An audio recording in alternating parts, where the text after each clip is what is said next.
I'm Connor Old, and welcome to Connor the Contrarian, a weekly podcast where I talk about movies that either the critics or the audiences didn't like that I think are actually great movies.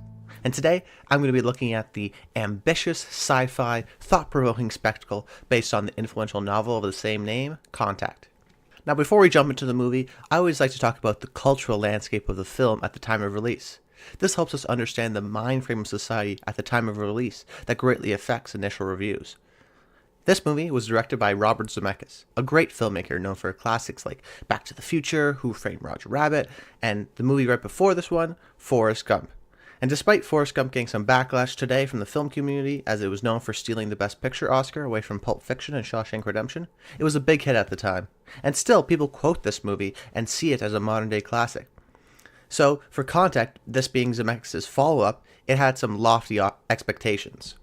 Plus, you had Matthew McConaughey, who was a rising star, and Jodie Foster, who had already won 2 Oscars.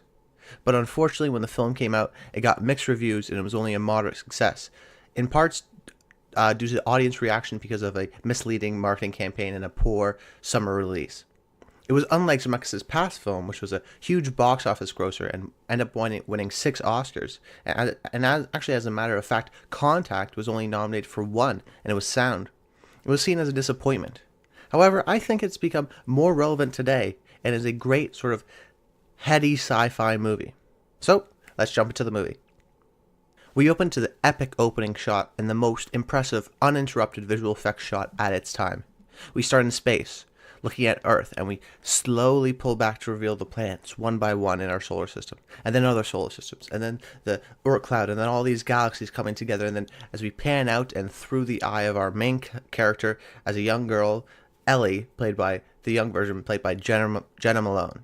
And that's really showing beautifully what is going on in her brain and preparing you for this epic journey we are about to go on.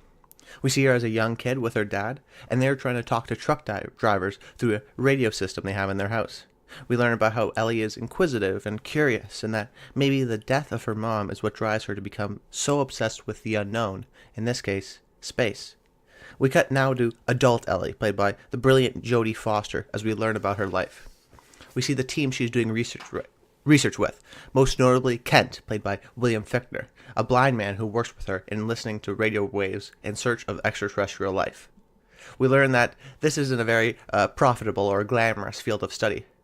And we are with her when she meets a mysterious writer named Palmer, played by Matthew McConaughey. He asks her on a date, and even though she rejects him, they end up finding each other late at night and have a romantic night underneath the stars. They are both great in the scene as Jodie Foster gives a genuine performance, and her passion for why she's doing what she's doing feels really real and very genuine. She does a great job in this scene. And McConaughey works well as this guy who always says the right thing and has this great charm in the way that he's so calm and relaxed and has no worries about anything. Despite this well-done scene, we learn that Ellie is too in love with her work to have a serious romantic life. Then we get a flashback to her as a kid once again, and this actually contains one of the best camera tricks I've ever seen that really blew me away the first time I saw it. It's a mixture of visual effects and camera tricks and camera movements. It's really well done, and if you've seen the movie, you know what I'm talking about, and it's a shot where Ellie's father is keeled over and he needs this heart medicine, and the shot is of Ellie running in slow motion down a hall to get the drugs out of the medicine cabinet. And the shot, it just looks like a normal shot of her running in slow motion down a hallway, but then as she comes closer to the camera and reaches almost past the camera, she pulls the handle of the medicine cabinet, revealing that, it was just almost like the camera was looking at a mirror, and then she was coming closer and closer to the mirror. It's really trippy the first time you see it, and I always had to rewind it, and I'm not doing it justice. It's a great sort of seamless visual effects shot. You don't even realize it's visual effects.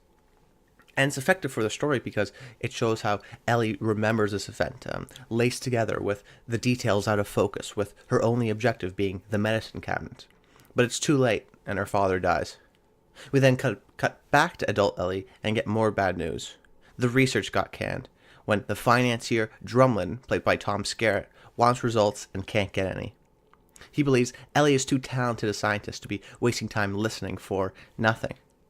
She decides to finance her research herself and does so successfully when there's a passionate speech about the importance of her work that I don't think the audience really sees yet. We have the one scene where she's really passionate about it, but this scene really cements in the audience's mind that what she's trying to do is very important. Not only is she passionate about it, but she thinks that it could really be for the benefit of society, and it's something that, although maybe doesn't produce risk, we still need to sort of produce profits right away. We need to continually make sure that we are researching this all the time. So the audience really understands this now, that why she's doing what she's doing. And really, I think just why this could be important. So the audience is now really on her side, is because Ellie is such a great main character. This is a very pivotal scene, in my opinion. And then the next time we see Ellie, they're once again on the ropes. Like I said, the research isn't glamorizing. It's a lot of nothing and no results. So they have 3 months or they will lose the financing of this endeavor too. While they're listening, there's actually a news clip in the background where the writer Palmer is on Larry King, and we learn how he is America's new spiritual guru, and he has this best-selling book. So without knowing it, and really without mentioning it just yet, because we didn't understand it in the past Romance Under the Stars kind of scene, that the debate, the sort of idea of science versus faith is being planted, and also add to the romance the idea of these two lovers, obviously, that have great chemistry and great sort of connection, but have very differing viewpoints, but maybe not. Maybe they have more in common than they actually think. But right now that takes a backseat because Ellie has found something. As she's listening on the hood of her car, she hears something, and it's a great pushing, and her eyes widen right just to her eyes, and the scene's very frantic. And actually, this scene in particular stands out for me because it's not a traditional sort of chaotic scene.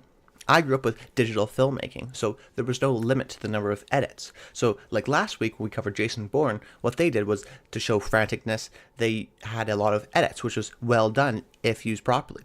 Well, in this one, it's not necessarily the rapidness of the edits, but it's the speed of the speech, and also the rapid camera movements, particularly in a shot where Ellie is running up to a lab, and it's really one long take, maybe 30 seconds, where she gets out of her car, and she's running up the stairs, and it's changing the height and the level of the camera, going through different hallways. It's an uninterrupted shot, but it still has these quick camera movements, and because the action on screen is so much, there's no reason to cut, and it's an effective technique that I haven't seen before, and I like to see it more done nowadays because it works. You don't have to rely on quick editing just to show something that's rapid. We can do things like an impressive long take with just quicker camera movements. But it turns out they have found something definitely of significance. They call all the journalists and the governments to get as much as possible, just so they can get as much help as possible. Here is where we meet Kit, played by James Wood, a government agent that muddies the whole situation. Soon after the audio message comes in, because they know where to look now, they get an audio and visual message. And what is it? It's Hitler speaking at the 1936 Berlin Olympics. So Kit is freaked out because not only is there an interaction with other life, but the aliens, the first sort of symbol they've shown out was a symbol of Hitler. Despite it, having the logical explanation of this being the first TV broadcast, so this is the first thing the aliens would have seen. What it does, it really just introduces the aspect of fear and the aspect and the concern of national security, the possibility that maybe these aliens aren't here for, just peace. Maybe they're here to take over our planet, which is something that's always been debated within sci-fi, and really it's now almost being debated in a sci-fi movie, but the sci-fi movie is so grounded in real life, it feels genuine. Then we have a heartbreaking scene where a cleverly digitally added Bill Clinton introduces the founder of this discovery, Drumlin. And it's terrible, as we see all of Ellie's hard work go uncredited to the guy who shuts down her program. It's just I think it's like a 20-second, almost too long, but really well done, just shot on her and just her disappointment. But this almost becomes from disappointment to her realization that, yes, this is a reality right now, and I'm going to overcome it. She doesn't quit. And I think that's a testament to her character and why the audience like her so much. She doesn't whine and complain. She realizes the situation that she's in and works crazy hard to make sure that she finds out the next puzzle piece, so then stays in contact with the government officials to show that she is really the brains behind this operation, and does so, and really is a great compelling character for the audience to relate to, and is done really well in scenes like this that really build Ellie's character, because We know she's incredibly smart. We know she's incredibly passionate. But will she have the work ethic? Despite adversity, sort of unbiased adversity she can't control, and she does. And it's a great scene, heartbreaking, but it really propels and really allows us to sympathize with Ellie. And then after this scene, it's here where Zemeckis really explores the consequences on society alien life breeds. People have flocked to New Mexico, and we see all the different ways people react to this. And this is one of the central themes of the movie. How will people react to the news that there is alien life contacting us, that it exists? Great sci-fi movies ask these questions and don't necessarily fully answer it, and Contact does the same. It uses its sci-fi premise and grounds it enough to seem plausible, as if to hold a mirror up to society. How are your religious beliefs held? Are they stronger or do they fall apart? Do you see this as a doomsday scenario or as one of peace and expansion of knowledge? It uses the sci-fi genre to take a look at human morality and is particularly interested with the relationship between faith and science. And really just shows a breadth of people and how they differently interact with it. Some people sort of worship as their own god. Some people are deterring their faith. So there's a lot of different ways that, and sort of Zemeckis shows the breadth of all the different types of people and how human behavior sort of comes out of us that we've never seen before that makes us react to certain ways. Then, in the next scene, she appears to be hacked, and Ellie's hacked and is taken on a plane to meet a famous stockbroker played by John Hurt, and it's a very confusing scene, I'm not going to lie, and I don't know why it's in the movie, but the important thing is that this guy has figured out what the messages mean. I know it's supposed to be sort of planted on a little later, but I think this whole element could have just been left out of the movie. It's kind of unnecessary. Plus, it has a 2-hour, 30-minute runtime. That's one of the problems I do have with this movie, despite me thinking it's still ultimately a great movie. But the guy has told Ellie and figured out that interlaced with the Hitler footage is thousands of coded pages. And when you line in the corner of these pages in a 3-dimensional space, you see an instruction manual as to what the symbols mean, but most importantly, a blueprint as to what seems to be a machine. Now we have another element to the movie. When Ellie brings this information to everyone, people react to the news differently. Ellie seems to think, obviously it must be a transport vessel to see the people they interacted with. But Kitts, the government agent, thinks it's a Trojan horse or possibly a nuclear bomb or a doomsday machine. Now both are valid answers, and ultimately I think it comes down to belief. Ellie, despite being an atheist, is a devotee to science. She unconditionally believes this is for the betterment of society and we have to follow everything that they give us. She has faith in these aliens. Her religion is science. Then the religious argument comes from a surprise appearance from Palmer. He questions whether both God and these aliens coexist, leaving the scene with an interesting question to ponder yourself as an audience member, which the movie has been doing throughout, and that's really been keeping the entertainment. And despite I'm sort of mentioning these heady sort of questions that always relate to me, the movie is an entertaining movie, first and foremost, I think. It's not a big Independence Day sort of alien invasion movie, but it's definitely one that keeps you entertained and sort of engaged in this story. Similar to almost like a thriller, always keeping you on the edge of your seat, always making you want to know what's going to happen next. But really, I think that the movie and really Palmer, he's sort of the vessel of this, makes a great argument as to both outlooks, as to faith versus science, especially in the dinner scene. And really makes a compelling argument so that you're not totally on one side or the other. You're a little bit mixed. You don't know what the right answer is. Like these people, even though they're the smartest people on earth, they don't know what the exact answer is. Actually, there's a great scene that really simplifies this in the dinner scene where Ellie says she believes in proof and evidence, and Palmer asks her, "Do you love your dad?" Ellie says, "Yeah, of course." And he says, "Prove it."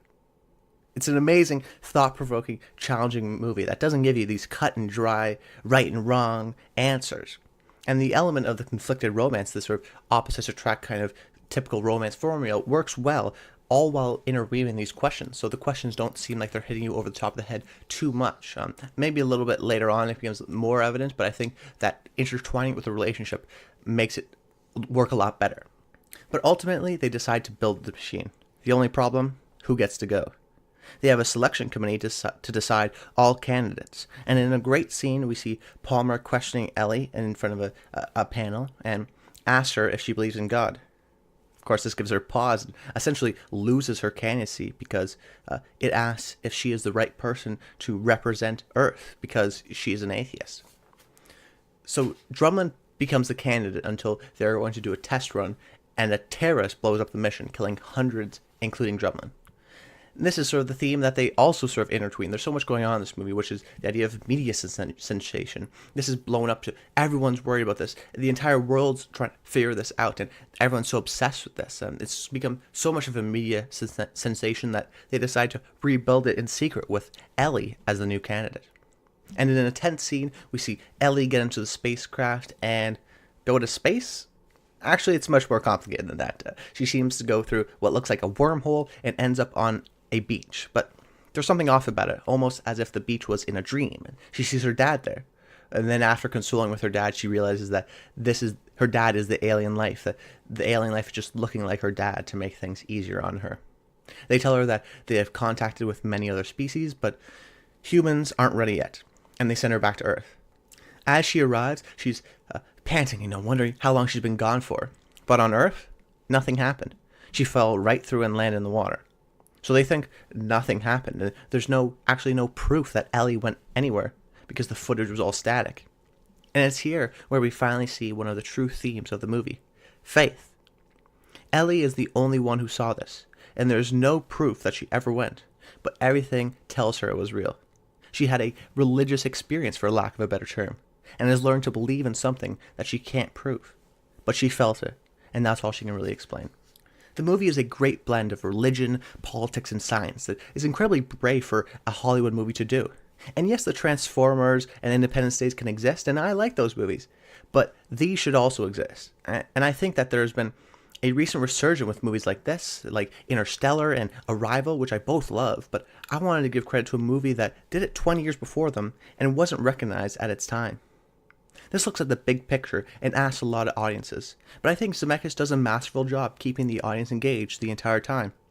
There's a solid lead performance by Jodie Foster, and great supporting performances all around. It's a movie about our relationship with God through the lens of a sci-fi movie. And it's even more than that. It's looking at how the media makes heroes and villains of these ordinary people. It feels very modern, as our obsession with always consuming content and always having a screen in front of our face feels very relevant. And great art does that. It gives you the spectacle and the main questions, but adds so many little things that can be interpreted differently by different people. Kind of like the alien event itself. Plus the visual effects hold up today, and really it doesn't feel dated at all. But ultimately, Contact taught me something. It taught me that our fascination with the unknown will always exist, and we will deal with it in different ways. Some of us will use religion, others will look to the stars. But no matter where you find it, I think it's comforting to know that deep down, we are all just human beings trying to find our place in the universe. So if you like movies like Interstellar or Arrival, check out this great movie that has similar themes and is arguably done just as well. I'm Connor Old. Make sure you rate and review the podcast on iTunes. It always really helps. I also have a YouTube channel. Just search Connor Old, and you'll find other film-related content, including a series I'm doing right now called Old on Old, where I look at a classic movie I've never seen before and talk about why it's a classic and my thoughts on the movie. That's about it. I hope you enjoyed the episode, and until next time, stay tuned.